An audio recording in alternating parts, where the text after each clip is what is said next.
শুভ সকাল আমার ভাই বোনেরা, তোমরা সবাই কেমন আছো? নিশ্চয় তোমরা অনেক অনেক ভালো আছো। তোমার এই বোনটাও অনেক অনেক ভালো আছে। আসসালামু আলাইকুম।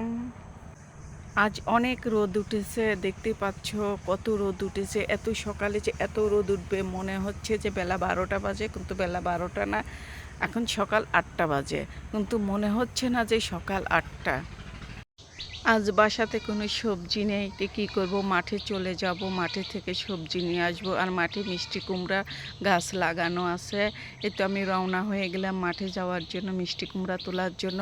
আর আমার সঙ্গে এই পোলাপানগুলোও চলে যাচ্ছে, আমার ভাস্তেগুলোও যাবে। এখন আমার পিছু নিচে যে আমরাও যাব তোমার সঙ্গে মাঠে মিষ্টি কুমড়া তুলতে। কি করব, এখন পিচ ধরেছে, ওদেরকেও নিয়ে যাচ্ছি আমি। মাঠে এসে দেখি যে মিষ্টি কুমড়া নেই বেশি, 2টা মিষ্টি কুমড়াই আছে। তো 2টার মধ্যে যেটা বড় সেইটা মানে তুলে নিয়ে আসলাম। আজ আমি রান্না করব মিষ্টি কুমড়া দিয়ে মুরগির মাংস, তার সঙ্গে টমেটোও থাকবে, টমেটো, মিষ্টি কুমড়া আর মাংস। আর মিষ্টি কুমড়া দিয়ে মাংস রান্না করা আমার খুব ভালো লাগে, আমার খেতে খুব ভালো লাগে। এই জন্য আমি মাঝে মাঝে মিষ্টি কুমড়া ভালো যদি বাজারে পাই আমি কিনে নিয়ে আসি, মুরগির মাংস দিয়ে রান্না করে খাই, আমার কাছে খুব ভালো লাগে।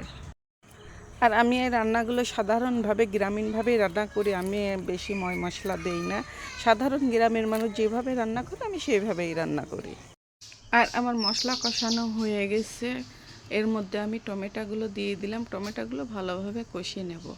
আর এই মিষ্টি কুমড়াটা এতই সুন্দর ছিল, মশমশা আর মিষ্টি, একটু মুখে দিয়ে দেখলাম যে কেমন কাঁচা, কিন্তু মিষ্টি কুমড়াটা অনেক ভালো ছিল, মিষ্টি মশমশা।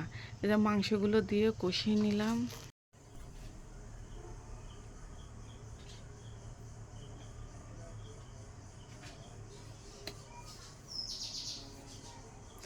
আর এই যে এখন আমি মিষ্টি কুমড়াগুলো দিয়ে দিলাম, মিষ্টি কুমড়া দিয়ে ভালোভাবে অনেকক্ষণ কষিয়ে নিতে হবে। আর তরকারিটা এতই টেস্টি হয়েছিল, এতই মজা হয়েছিল, আমি ভয়েস দিতে লাগলে আমার আবার খেতে ইচ্ছা করছিল। এই যে আমার কষানো হয়ে গেছে, এখন আমি পানি দিয়ে দেব, পরিমাণ মতো পানি দিয়ে দেব।